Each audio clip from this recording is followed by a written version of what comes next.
Assalamualaikum warahmatullahi wabarakatuh. Perkenalkan, nama saya Nur Hafifah, NPM 2022211034. Saya dari kelompok 3 akan mempresentasikan tentang pernikahan dalam Islam. Pernikahan. Menurut istilah, pernikahan atau nikah adalah terkumpulnya dan menyatu antara laki-laki dan perempuan. Menurut Kamus Besar Bahasa Indonesia, pernikahan diartikan sebagai perjanjian antara laki-laki dan perempuan untuk menjadi suami istri. Peminangan atau khitbah. Pertunangan merupakan suatu ikatan janji pihak laki-laki dan perempuan untuk melangsungkan pernikahan mengikuti hari yang dipersetujui oleh kedua pihak. Meminang merupakan adat kebiasaan masyarakat Melayu yang telah dihalalkan oleh Islam. Peminangan merupakan awal proses pernikahan. Tujuan pernikahan: 1. Untuk memenuhi tuntutan naluri manusia yang asasi. 2. Untuk membentangi akhlak yang luhur dan menundukkan pandangan. 3. Investasi di akhirat. 4. Melaksanakan sunnah Rasul. Manfaat pernikahan: 1. Mendatangkan keberkahan, memperluas persaudaraan, meningkatkan kesungguhan mencari nafkah, menciptakan keturunan yang baik, dan menyempurnakan agama. Syarat-syarat pernikahan akan dijelaskan oleh teman kami yang bernama Sulastri. Assalamualaikum warahmatullahi wabarakatuh. Perkenalkan, nama saya Sulastri, NIM 20222111043. Saya dari kelompok 3. Di sini saya akan melanjutkan presentasi mengenai pernikahan dalam Islam. Selanjutnya yaitu syarat-syarat pernikahan. Yang pertama, beragama Islam bagi mempelai laki-laki dan perempuan. Pernikahan yang didasarkan pada syariat Islam, maka haruslah mempelai laki-laki dan perempuan beragama Islam. Tidak akan sah pernikahan tersebut jika seorang muslim menikahi non-muslim dan menggunakan tata cara ijab dan qabul secara Islam. Selanjutnya yaitu bukan laki-laki mahram bagi calon istri. Pernikahan merupakan bersatunya sepasang laki-laki dan perempuan yang tidak mempunyai ikatan darah. Diharamkan bagi pernikahan jika mempelai perempuan merupakan mahram mempelai laki-laki dari pihak ayah. Oleh karena itu, mengecek riwayat keluarga juga diperlukan sebelum terjadinya pernikahan. Selanjutnya yaitu mengetahui wali akad nikah. Penentuan wali juga penting untuk dilakukan sebelum menikah. Bagi seorang laki-laki, mengetahui asal-usul seorang perempuan juga diperlukan. Apabila ayah dari mempelai perempuan sudah meninggal, bisa diwakili oleh kakeknya. Pada syariat Islam, terdapat wali hakim yang bisa menjadi wali dalam sebuah pernikahan. Selanjutnya yaitu tidak sedang melaksanakan haji. Ibadah haji merupakan ibadah yang segala sesuatunya dilipat gandakan. Akan tetapi, saat seseorang melakukan ibadah haji, tidak diperkenankan untuk melakukan pernikahan. Selanjutnya yaitu tidak karena paksaan. Saat pernikahan terjadi, tidak ada paksaan dari pihak manapun. Oleh karena itu, pernikahan harus didasarkan pada inisiatif dan keikhlasan kedua mempelai untuk hidup bersama. Jika dahulu pernikahan terjadi karena dorongan pihak perempuan, sekarang pernikahan merupakan pilihan dari kedua mempelai untuk memulai hidup bersama. Selanjutnya yaitu hukum pernikahan. Menurut sebagian besar ulama, hukum asal menikah adalah mubah, yang artinya boleh dikerjakan dan boleh tidak.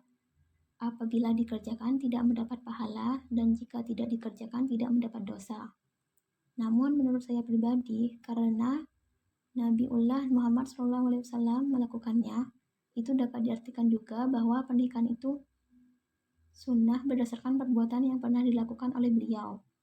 Akan tetapi, hukum pernikahan akan berubah menjadi sunnah, wajib, makruh, bahkan haram. Tergantung kondisi orang yang akan menikah tersebut. Hukum pernikahan yang pertama yaitu pernikahan yang dihukumi sunnah. Artinya, apabila orang yang ingin melakukan pernikahan tersebut mampu menikah dalam hal kesiapan jasmani, rohani, mental maupun material, dan mampu menahan perbuatan zina, walaupun dia tidak segera menikah. Selanjutnya yaitu hukum pernikahan yang dihukumi wajib. Hukum menikah akan berubah menjadi wajib apabila orang yang ingin melakukan pernikahan tersebut ingin menikah, mampu menikah dalam hal kesiapan jasmani, rohani, maupun mental, dan ia khawatir apabila ia tidak segera menikah, ia khawatir akan berbuat zina, maka wajib baginya untuk segera menikah. Selanjutnya, hukum pernikahan yang dihukumi makruh. Hukum menikah akan berubah menjadi makruh apabila orang yang ingin melakukan pernikahan tersebut belum mampu dalam salah satu hal jasmani, rohani, mental, maupun material dalam menafkahi keluarganya kelak. Selanjutnya yaitu hukum pernikahan yang dihukumi haram. Hukum menikah akan berubah menjadi haram apabila orang yang ingin melakukan pernikahan tersebut bermaksud untuk menyakiti salah satu pihak dari pernikahan tersebut, baik menyakiti jasmani, rohani, maupun menyakiti secara material.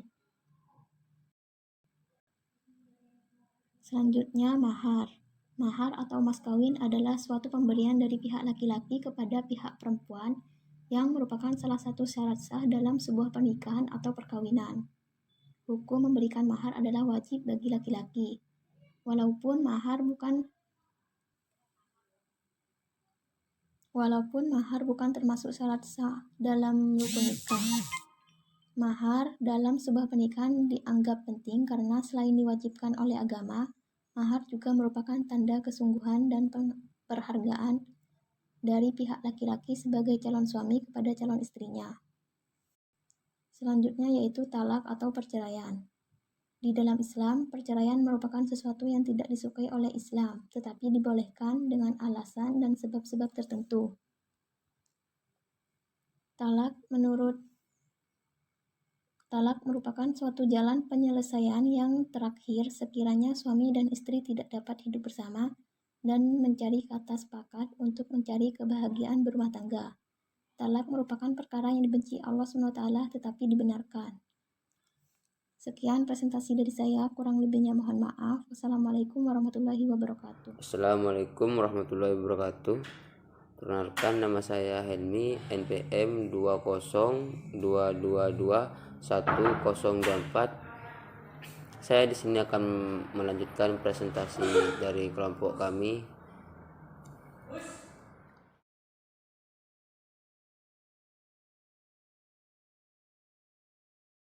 Hukumnya wajib, yaitu talak bisa menjadi wajib apabila ditemui beberapa kondisi sebagai berikut. Jika suami istri memiliki kemungkinan damai yang amat kecil atau sulit untuk didamaikan melalui proses mediasi. Sebelum perceraian terjadi, biasanya ada dua orang wakil dari pihak suami atau istri yang akan membantu proses mediasi. Namun apabila mediasi ini gagal atau cerai, bisa menjadi wajib hukumnya. Saidah adalah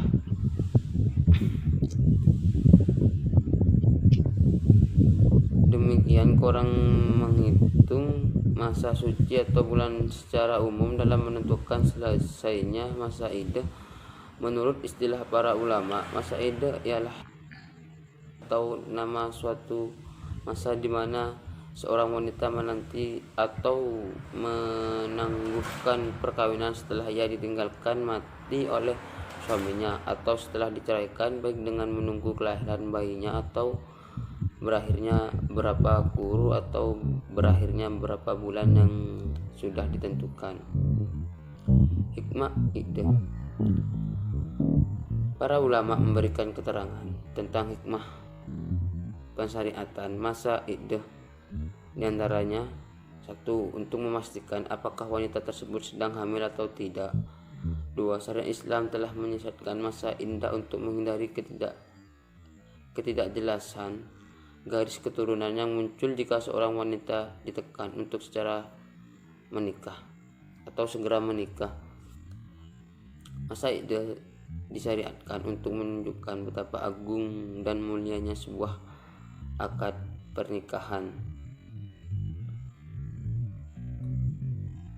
Masa iddah disyariatkan agar kaum pria dan wanita berpikir ulang jika hendak memutuskan tali keluargaan, terutama dalam kasus perceraian. Masa iddah disyariatkan untuk menjaga hak jaminan berupa nafkah dan lainnya apabila wanita dicerai sedang hamil. Sekian dari pemaparan saya, kurang lebihnya mohon maaf. Itulah presentasi dari kelompok kami tentang pernikahan dalam Islam. Terima kasih karena sudah mendengarkan dan menyimak. Wassalamualaikum.